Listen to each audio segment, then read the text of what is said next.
Ag PhD full episodes and more are now available on Acres TV, the newest ag platform connecting you to fields of information. Look for us on watchacrestv.com.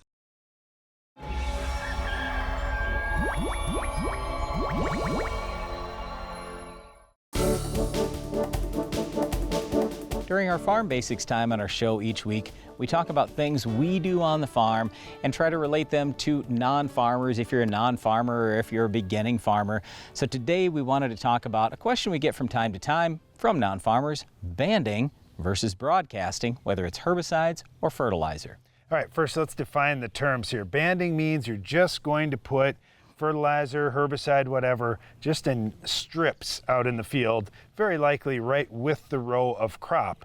And normally in a lot of the fields that you'll see, for example on our show, you'll see a lot of 30-inch row crop. So this means putting a little bit of fertilizer or herbicide every 30 inches out there, just where the crop's going to use it, versus broadcasting is we're going to spread it evenly across the entire field. Now, back when Darren and I were kids, almost every farmer out there cultivated. They basically pulled a tillage implement through the crop while the crop was growing to try to kill the weeds in between the rows. Now, this didn't work out real great. You lost a lot of moisture, you'd cut crops' roots, and you had no residual, obviously, so you killed the weeds that were there that day, but the very next day there'd be more weeds coming up. So this wasn't super efficient, wasn't a great way to maximize yields or anything, but back then a lot of farmers would ban their herbicide, and they would band it commonly with the planter. So right behind the planter, they'd be dropping granules, for example, in a 7-inch or maybe a 10-inch band. And the reason why they were banding is to try to cut the costs. So if they figured, hey, broadcast, it's going to cost me $20 an acre.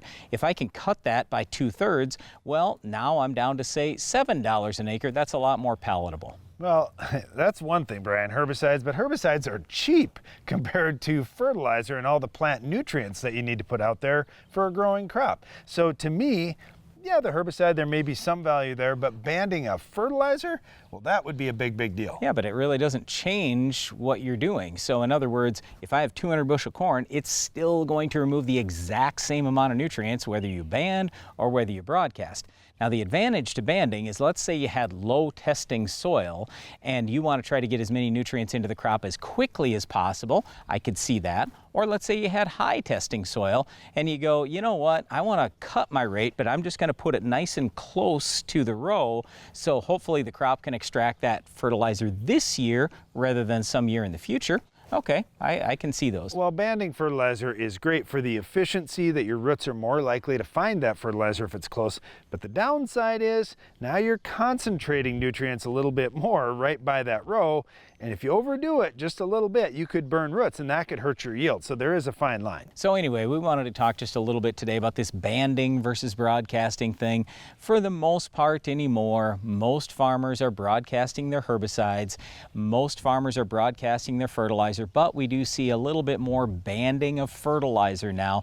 Because again, it's not like we're going to save total dollars in fertility, but at least in the short term, we can get more fertility into that crop quickly. So let's say that someone's renting the ground, it's their last year of renting that ground.